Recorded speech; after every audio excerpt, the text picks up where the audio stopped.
प्रिय जिज्ञासुओं, नमस्कार। आपका स्वागत है डॉक्टर पवन शुक्ला एजुकेशनलिस्ट नामक यूट्यूब चैनल पर।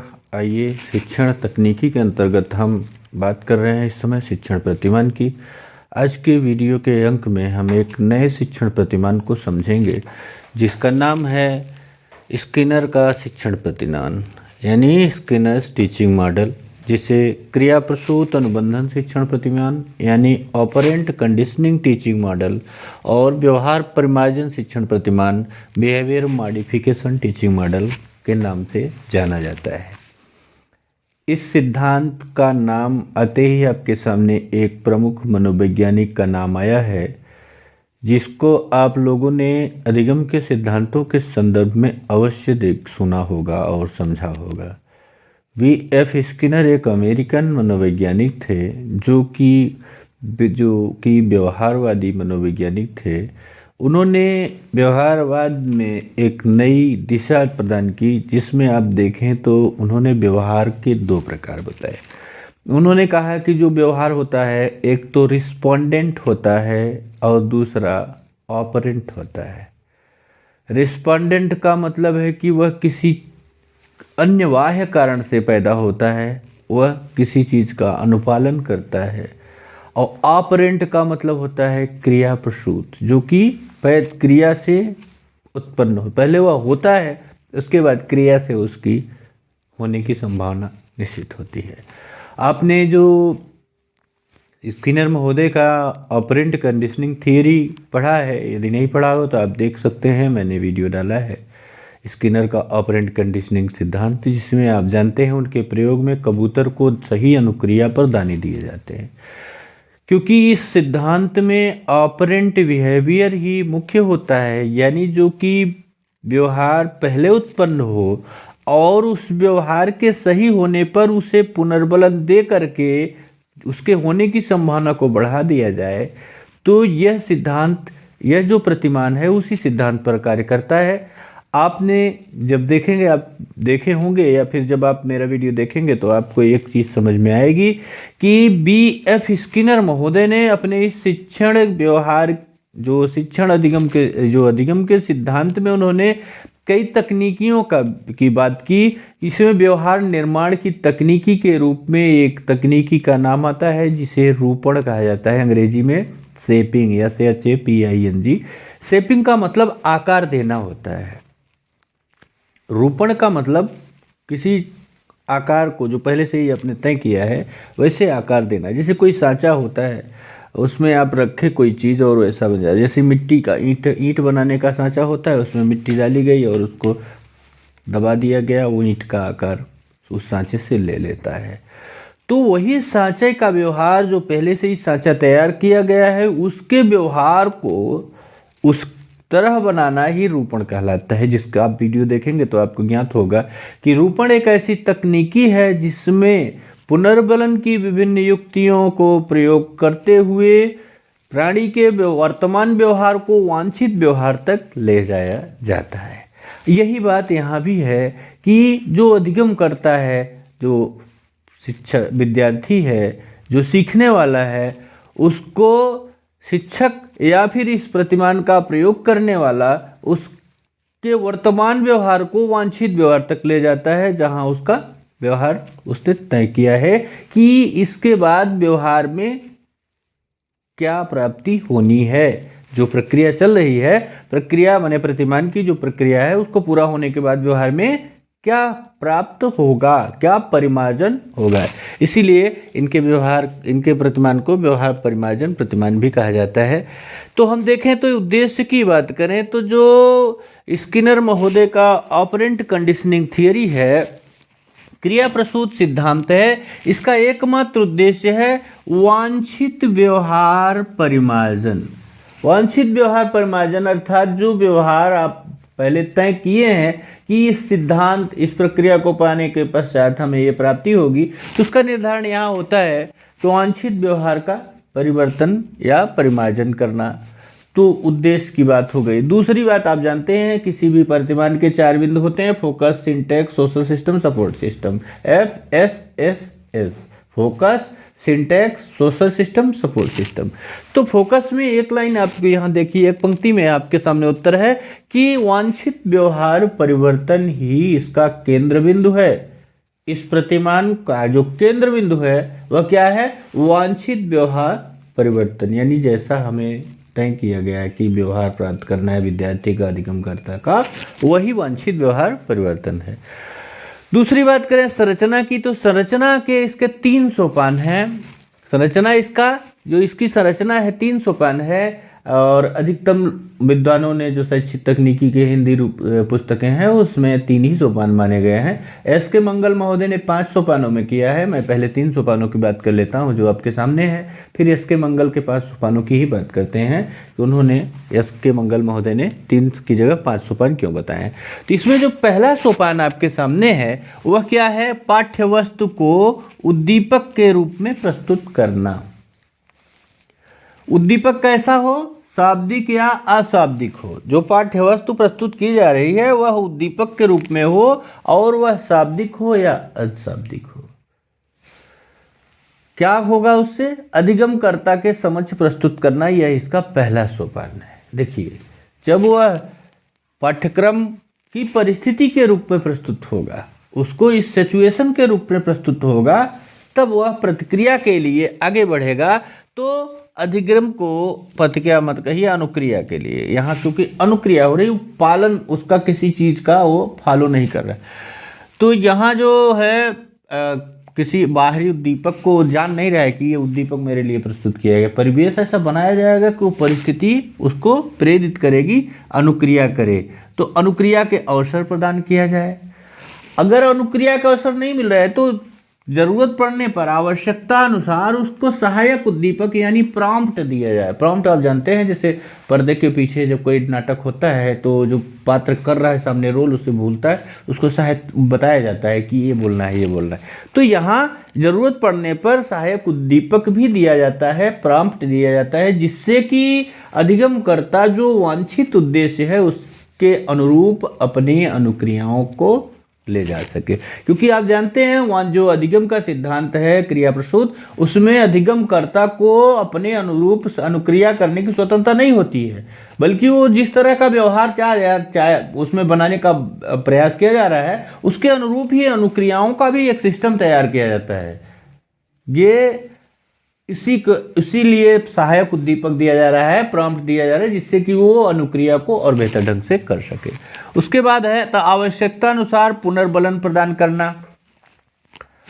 जब सही अनुक्रियाएं दी जाएं तो आवश्यकता जैसी, भाई देखिए पुनर्बलन की कई युक्तियां हैं, कई उसकी सूचियां हैं, शेड्यूल हैं। रेनफोर्समेंट शेड्यूल के अनुसार कौन सा शेड्यूल आप यूज कर रहे हैं, उस शेड्यूल के अनुसार आवश्यकता पड़ने पर अधिगमकर्ता को पुनर्बलन दिया जाता है। अगर पुनर्बलन दिया जाए तो क्या होगा? इससे अधिगमकर्ता अपनी अनुक्रियाओं की जांच करता है। जब उसको पुनर्बलन दिया जाता है तो अधिगमकर्ता क्या करता है? जो उसके द्वारा की गई अनुक्रियाएं हैं उनकी वह जांच करता है कि मेरी अनुक्रिया ये सही थी या इसमें सुधार की गुंजाइश है या ये गलत थी। सही अनुक्रिया होने पर क्या होता है? आप जैसे कुछ भी करें और आपको ज्ञात हो जाए कि हमने सही किया है तो क्या होगा? उससे प्रसन्नता प्राप्त होगी। सही अनुक्रिया से है जो प्राणी है अधिगमकर्ता है उसको प्रसन्नता मिलेगी, और प्रसन्नता से क्या होगा? उसके व्यवहार को जो है प्रसन्नता से वांछित व्यवहार रूपण सहज हो जाता है। वांछित व्यवहार रूपण का मतलब जैसे व्यवहार को निर्माण करने के लिए पहले से तय किया गया है वह सहज हो जाता है, सरल हो जाता है, और वे अपेक्षित अनुक्रियाएं ही करते हैं। इस सिद्धांत, इस प्रतिमान का जो मूल थीम है वह है ऑपरेंट कंडीशनिंग, यानी जो क्रिया प्रसूत अनुबंधन है।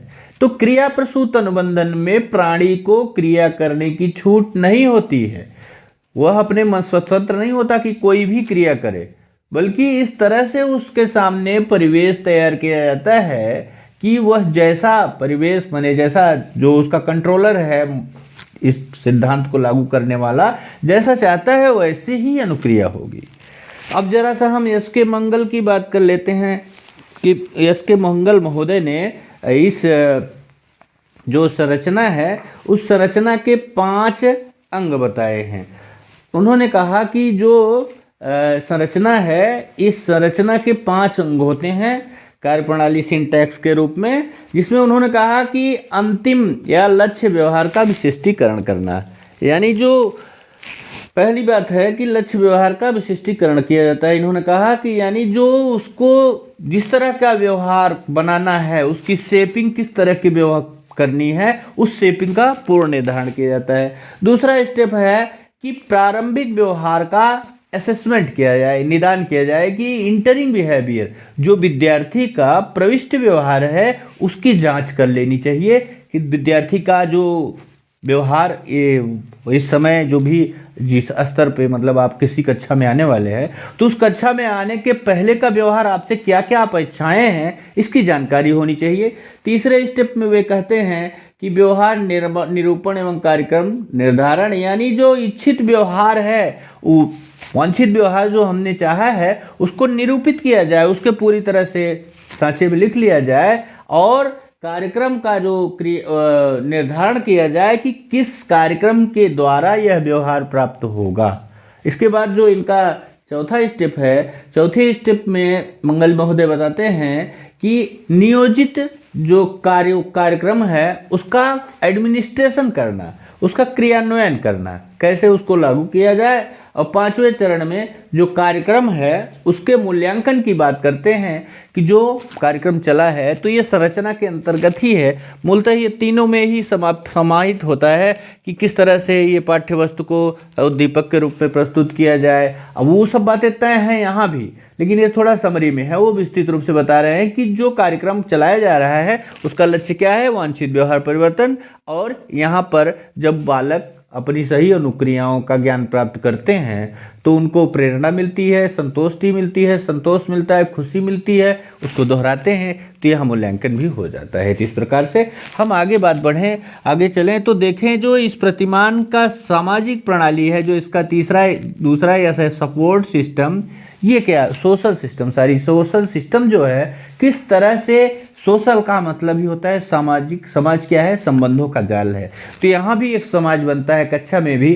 तो किस तरह के संबंधों की बात करते हैं तो यहाँ देखिए, एक तरह से देखा जाए तो जिस शिक्षक और छात्र हैं इनका स्थान तो समान होता है, लेकिन शिक्षक ही पूरी प्रक्रिया का नियंत्रण करता है।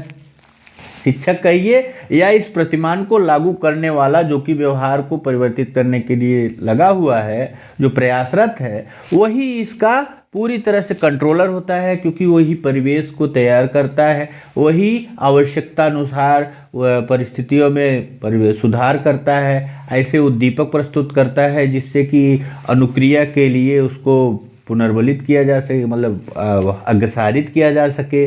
फिर अगर अनुक्रियाएं सही होती हैं तो उसको रेनफोर्समेंट के द्वारा उसके होने की संभावना को बढ़ाया जाता है।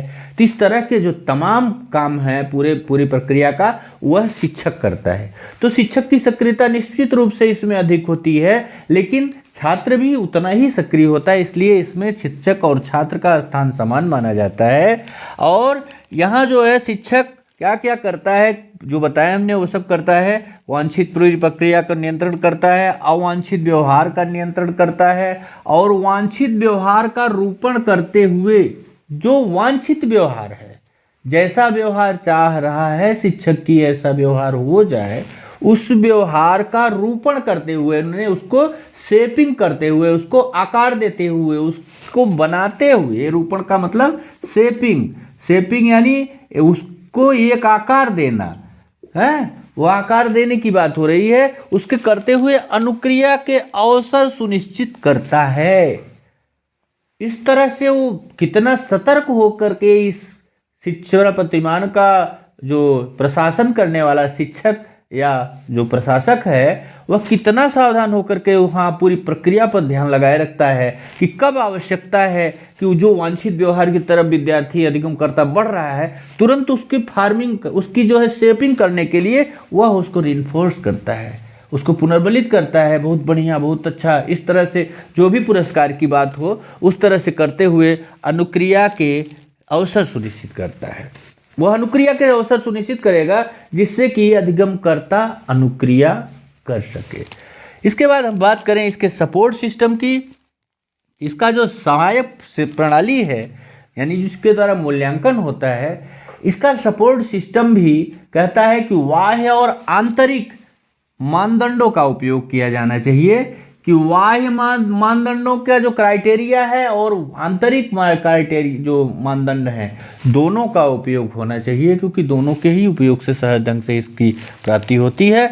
और इसमें अभिक्रमित साधनों के उपयोग की बात की जाती है। एक मूल्यांकन के लिए, मूल्यांकन करने के लिए प्रोग्राम इंस्ट्रक्शन का जो प्रोग्राम लर्निंग के मटेरियल्स हैं पहले से ही जिनको तैयार किया जाता है वांछित व्यवहार संरचना में, कि उन सब का उपयोग किया जाए, कि जिससे ये उद्देश्य जो तय किए गए हैं व्यवहार परिवर्तन का, तो जो व्यवहार परिवर्तन का लक्ष्य तय किया गया है कि एक स्पेसिफिक व्यवहार परिवर्तन, यहाँ तो मैंने वांछित व्यवहार लिखा है ना, वांछित व्यवहार परिवर्तन का मतलब कि हर प्रकरण के लिए एक वांछित व्यवहार अलग होगा, तो उस वांछित व्यवहार से संदर्भित जो अभिक्रमित इंस्ट्रक्शन हैं, जो प्रोग्राम्ड मटेरियल हैं, उनका उपयोग करना चाहिए। और एक बात बहुत महत्वपूर्ण है, इसमें ध्यान रखिएगा आप लोग, कि मूल्यांकन से अधिगमकर्ता की त्रुटि को 10% से अधिक नहीं रखना चाहिए, कि इस प्रयास करना चाहिए कि जो त्रुटि हो रही हो कितना हो, वो 10% से कम रखी जाए, 10% से अधिक कभी ना होने पाए।